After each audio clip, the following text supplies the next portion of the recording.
Ole Miss swept the Nevada Wolfpack 13-2, taking all three games in the series this weekend. Let's overreact. This is the Locked On Ole Miss podcast.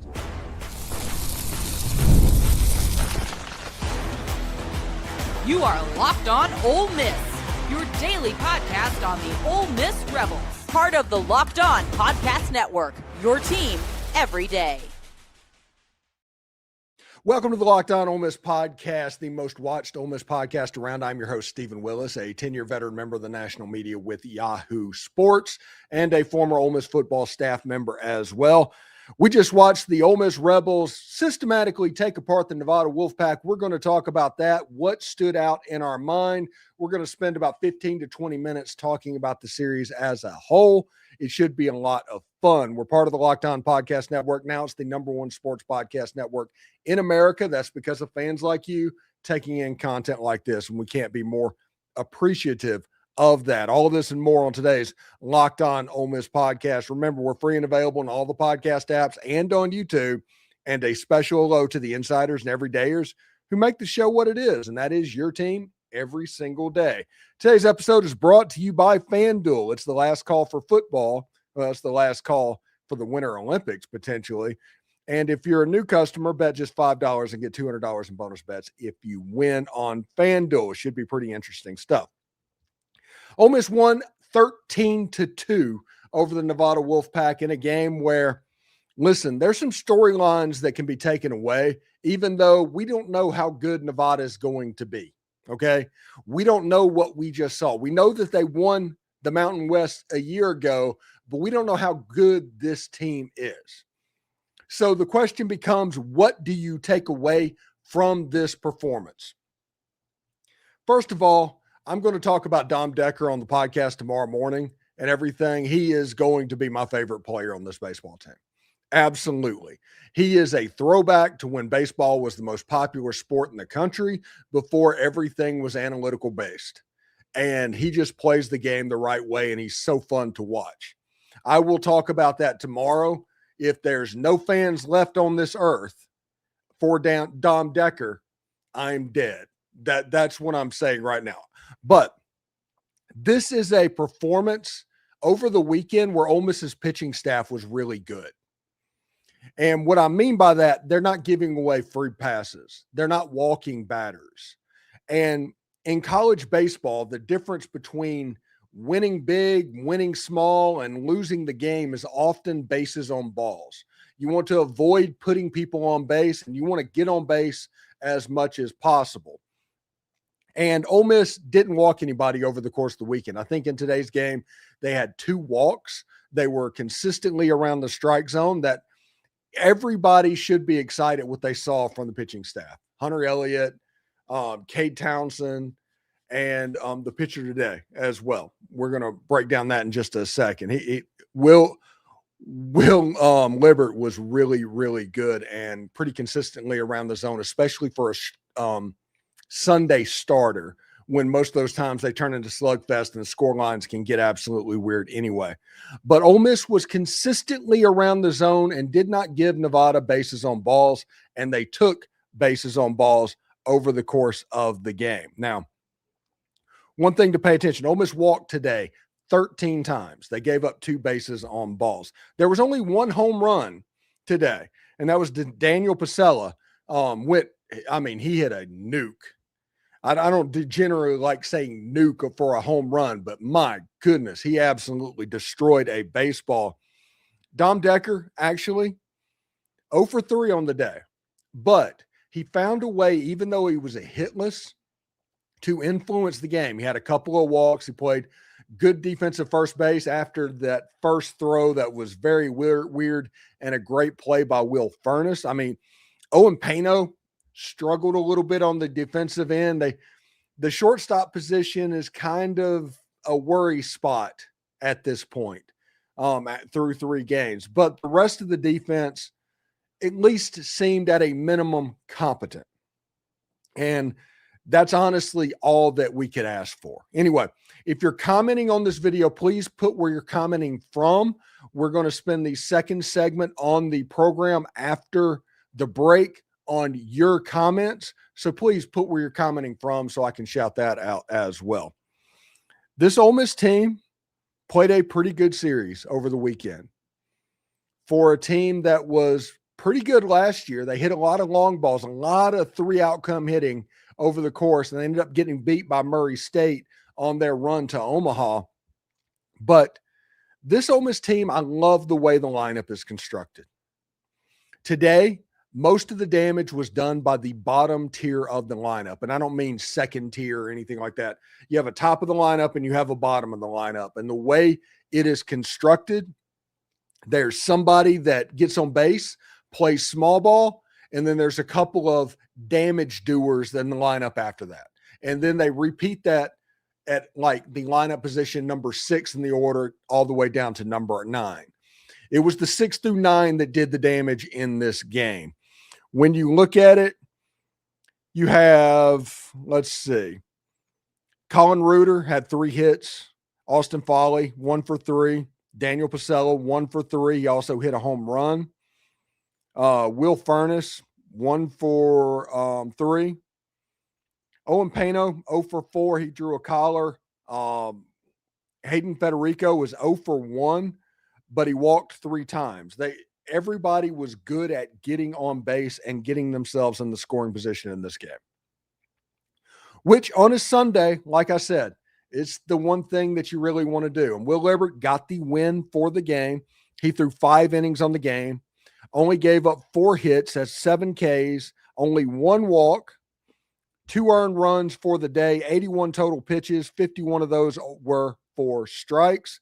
He did give up 1 home run to Yamaguchi that made it 5-1 or something like that. This game was never really even in close to being in doubt, and that was because of what they did. Ole Miss out of the bullpen, an inning by Calopi, 2 strikeouts in that day, faced 4 batters. Waters got the, I guess not save, but the last pitcher that went in, he had 1 hit, 1 inning, and he faced 5 batters of what's going on. He actually gave up a double as well. Ole Miss played a good baseball game.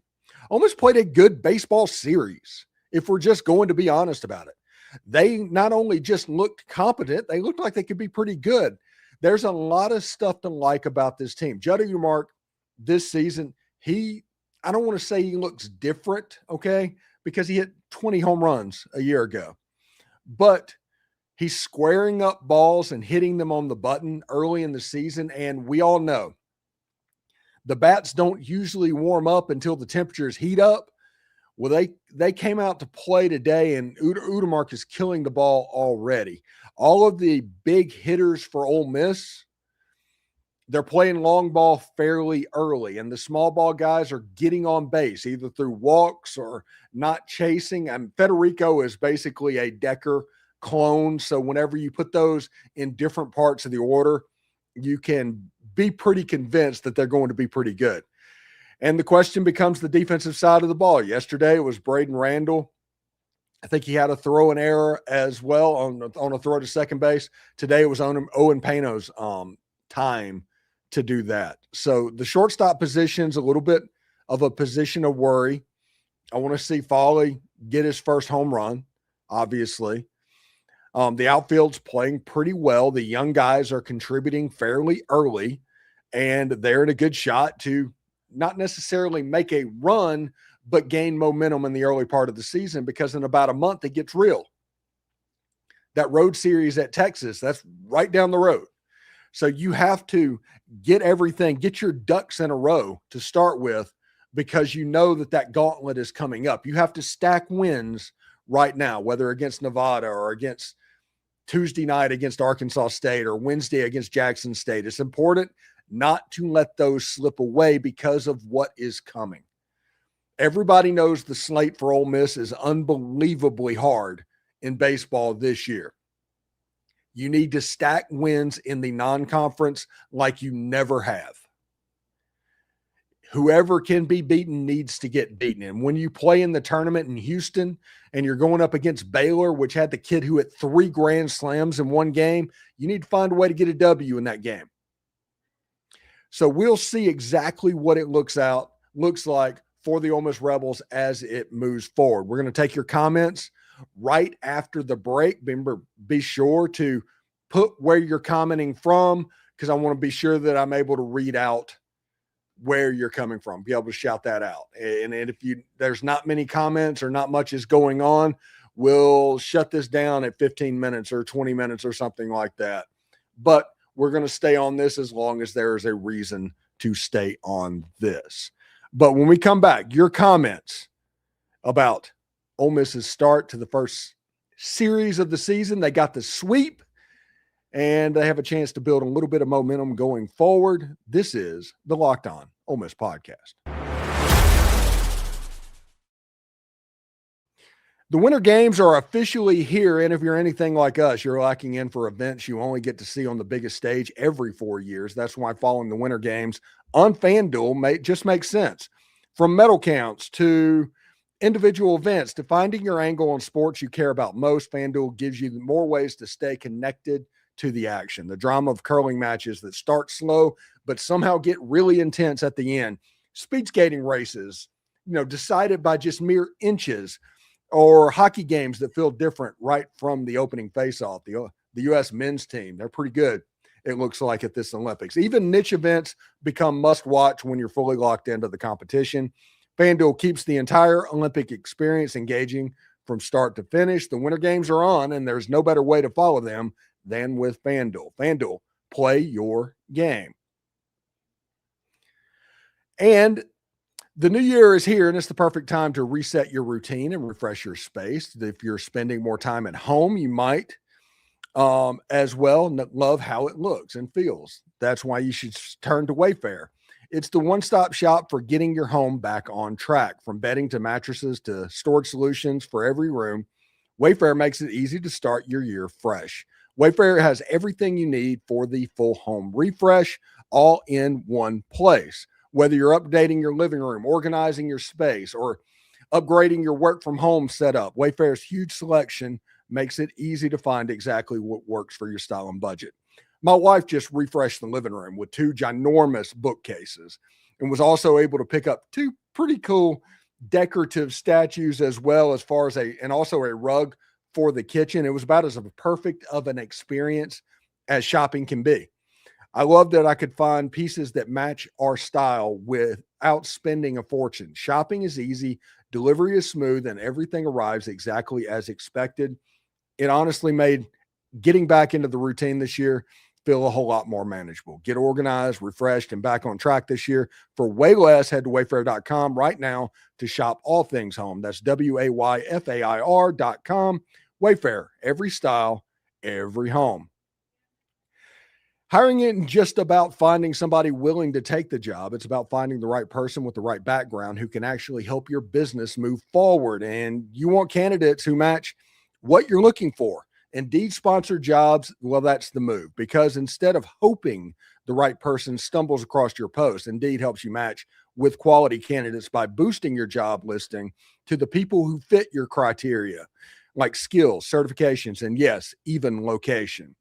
That's what I like about Indeed. You can get specific and target exactly what you need. It saves time because you're spending less energy sorting through mismatches. And with sponsored jobs, your post gets seen by as many candidates who are actually a fit. And here's the stat that says it all. In the minute that I've been talking to you, companies like yours made 27 hires on Indeed, according to Indeed's data worldwide. So if you're hiring, spend less time searching and more time interviewing candidates who check all your boxes with Indeed sponsored jobs. Listeners to this show will get $75 sponsored job credit to help get your job the premium status it deserves at Indeed.com/podcast. That's Indeed.com/podcast. Terms and conditions apply. Hiring, do it the right way with Indeed. Hey, do us a favor, like, subscribe, and comment on the video. If you would, subscribe to the podcast on whichever audio podcast you're listening to and give it a 5-star review. It costs nothing, but it helps keeps all of this free. Thank you for making Locked On Ole Miss your first listen of the day, and thank you for making Locked On the #1 sports podcast network in America. That's all because of you. Thank you very much. You already live your team every day. Now take it up a level and go ad-free. Join the Everydayer Club today and get Locked On Ole Miss with no interruptions, members-only Discord access, and more. All for just $5 a month or $50 per year. Go to lockedonolemiss.supercast.com or check the link down in the show notes below to learn more. And also, if you sign up for that, be sure and sign up for the Discord, and I will get you the link to join the Locked On Ole Miss private Discord so you can talk about Ole Miss sports and not have to worry about trolls, if we're going to be completely honest about it. So let's go in there and see if there's any comments in the session of what's going on. And this was a big weekend for Ole Miss. Ole Miss, we're going to be live after the Arkansas State game, live after the Jackson State game. We're going to go live after Ole Miss baseball games, as many as we can do. That should be a lot of fun, but midweek games, obviously, with Ole Miss playing on the road, like if they go to Sela or something like that, it could be a problem. But we're going to try to do lives on most every show.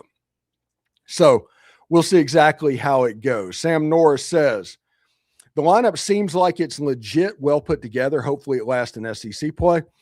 Like I said, I like the construction of this lineup. I am a huge Dom Decker fan right now. He didn't have the best game hitting today. He still found a way to influence the game in a positive way. He's somebody that helps your team get better and was the reason when you had 7 Dom Deckers on the baseball field, where baseball was the most popular sport in America before analytics killed it. Whenever you have true dirtbags, you forget how enjoyable it is to watch this game. And that is something that just stood out almost immediately. When a player tries to turn a single into a double, when they're stealing base, every time you look at him, dirt's all over his uniform. It's fantastic. We're going to talk about that on tomorrow's podcast as well. He's awesome, but I love the lineup construction. Him and Federico kind of being the separate leadoffs in different portions of the lineup with damage doers immediately behind them. I think Ole Miss can get some mileage out of that. Ben Bynum says, is Austin Simmons pitching for Mizzou? Wouldn't matter anyway because that program is horrible. South Haven, Mississippi. I do not think that Austin Simmons would pitch for Mizzou. For starters, Mizzou as a program is a couple of steps below where Ole Miss is. And I don't think that, honestly, Elijah Drinkwitz wants Austin Simmons messing around with his arm and what's going on. I think that situation is probably more of a real deal because he's going to be the guy. He was recruited to be the guy. So it becomes down to whether or not Missouri would be okay with it. I do not think that they would be. Alan Beck says, I'm really impressed by our pitching. Still curious about the bullpen from Algoma, Mississippi. The starters, love the starters. They look fantastic. They're around the plate. They don't look overly wild. I mean, you can always not have your stuff, but it wasn't a cold weekend in February like some of these February games are, but it still wasn't ideal weather conditions, and Ole Miss still managed to keep the ball near the plate. They gave up a couple of home runs. I think all 3 of them, Hunter Elliott, Cade Townsend, and Libert, all gave up a home run over the course of the game, but that's going to happen when now people try to do damage with every at bat. So 13-2, very good result for Ole Miss. I'm curious to see where it will go. Sam Norris says, from Macon, Georgia, I think Randall will be fine at short, but Pano is unfortunately not the answer. I think Pano might end up having a Campbell Smithwick, Derek Diamond type of career for Ole Miss. It doesn't look ideal at the moment. Yeah, I mean, you don't want to throw around the B word of bust, but there seems to be problems fielding the position. And one thing that Ole Miss has been pretty good at over the course of the history of its program is having good shortstop after good shortstop after good shortstop. It is kind of weird that shortstop is kind of the problem area right now for Ole Miss. Whenever you look back at that, it's like, that's at least a little bit odd. But I do agree with you. I think Randall will be fine. I think whenever Randall ended up at shortstop last year in the second half of the season.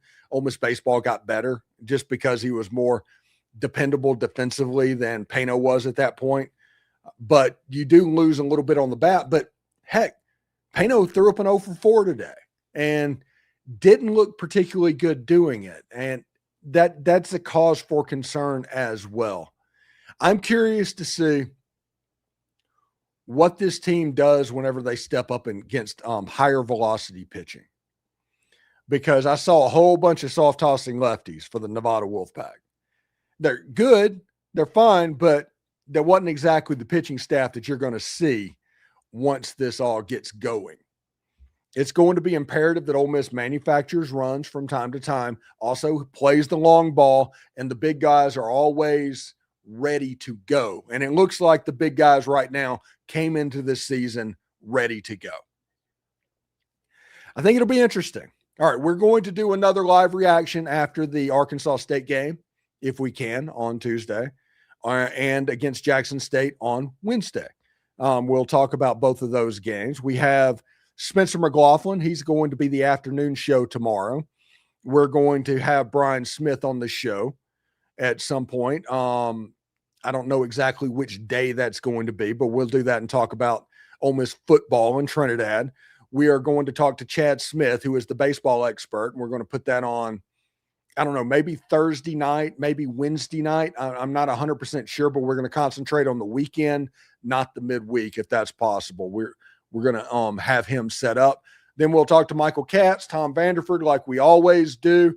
This is going to be a weird time as we kind of figure out the workflow, because some days are going to be 3 videos, some days are going to be 2.